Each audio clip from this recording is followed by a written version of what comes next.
در اصل هم حیات مبارز حیات بالازت است، حیات بمعنا هست. این یک نعمتی هست که الله به همه ما نصیب نمیگرداند. راه مبارز این راه عزت است، راه آزادی هست، راه بویگری هست. رزق من در زیر شمشیر میگفتم. نسل ما نسل با عزت است، سربلندی هست، تاجدار است. انشاءالله هیچگاه با پستی و ذلت سرخم نکنید.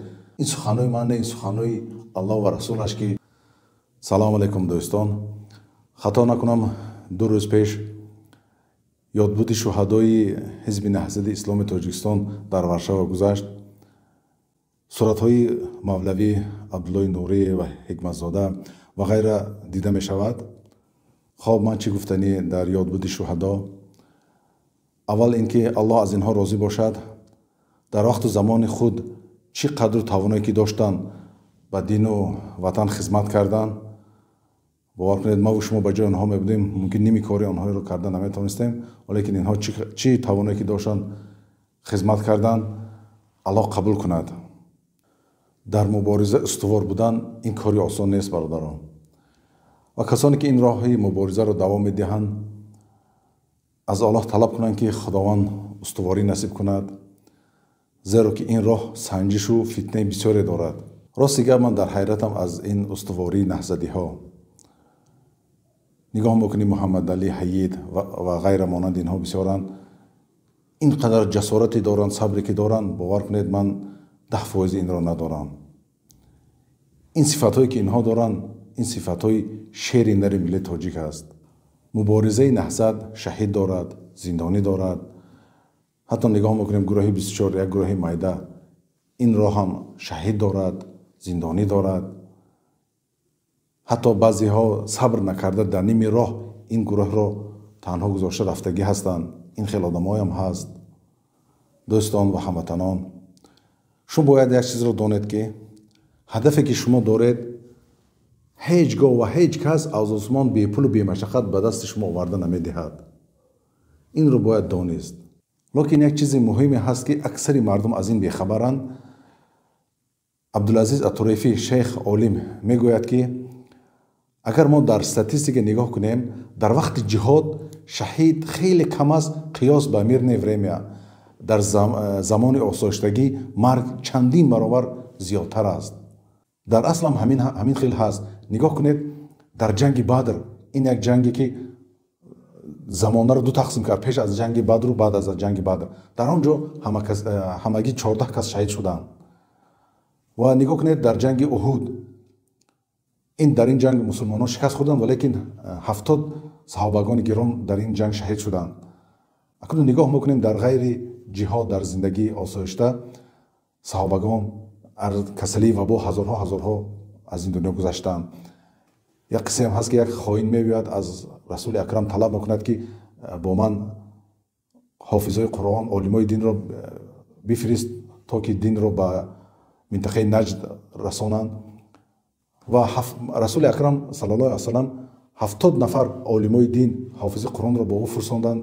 در راه در آنها را خیانت کرده کشتند. در زمان ما هم نگاه میکنیم، در زمان حاضر هم نگاه میکنیم، در یک سال تقریبا 400 نفر جسم مرده از روسیه به وطن برمیگردد. و نگاه کنید و در شهر کانیبادام چندها کشتار هست و دیگر این خیلی مثال ها خیلی بسیار است. و نگاه میکنیم عدد زندانی ها از حد گذشته رفتگی هست. و نگاه میکنید در کنج زندان خیلی عدد بسیار از این دنیا گذشته رفتن. فعلا ما نگاه میکنیم که در استاتستیک در وقت جهاد عدد شهیدا خیلی کمتر است. در زمان آسایشته مرگ‌ها چندین برابر زیاد هستند. برای همین خداوند هم در قرآن میگوید که در سوره انفال آیت 24 ای کسانی که ایمان آوردید چون خدا و پیامبرش شما را به چیزی دعوت کنند که زندگیتان میبخشد دعوتش را قبول کنید. یعنی وقتی که رسول اکرم به جهاد دعوت میکنند این دعوت را قبول کنید. و خداوند این جهاد رو حیات گفت. حیات این دنیا و آخرت است. شیخ در دوام سخنش میرساند که پول و مال هم این چنین است. وقتی که جهاد میکنین پول و مال زیادتر میشود. حدیث هم هست که رسول اکرم صلی الله علیه و سلم میگویند که رزق من در زیر شمشیر میگفتند. و نگاه میکنیم رسول اکرم و صحابگان در وقت جهاد خیلی خیلی بوی شده رفتن. مثال هم آورد که ابوبکر صدیق تمام پول و مالش رو در راه خداوند در جهاد صرف میکرد، لیکن پول و مالش کم نمیشد. و عثمان رضی الله عنه با قیاس حاضر زمان کنیم میلیاردها دلار در جهاد صرف میکرد، مال او زیاد میشد و کم نه. من هم نشدم که کسی در راه جهاد مال صرف کرده باشد و پول او کم شده باشد. برای همین دوستان و هموطنان، این راه جهاد راه مبارز، این راه عزت است، راه آزادی هست، راه بایگری هست، این راه حیات هم هست، حیات این دنیا و آخرت هم هست. این راه هست که لذت زندگی رو میچشید. این سخنوی من، این سخنوی الله و رسولش که چخین که در بالا ذکر کردم، وقتی که در حیات دعوت میکنند ما باید اجابت کنیم. این همین راه است. در اصل هم حیات مبارز حیات بالذت است، حیات بمعنا هست. این یک نعمت هست که الله به همه ما نصیب نمیگرداند. پس از خدا دعا کنید، طلب کنید که این استواری این راه را نصیب کند، در این راه باشید و این راه را اختیار کنید. دوستان و هموطنان، نسل ما نسل بعزت است، سربلندی است، تاجدار است. انشاءالله هیچگاه به پستی و ذلت سرخم نکنید، همه وقت سربلند باشید، راه عزت رو به خود اختیار کنید. شما رو به خدا میسپارم. سلام علیکم و رحمت الله و برکاته.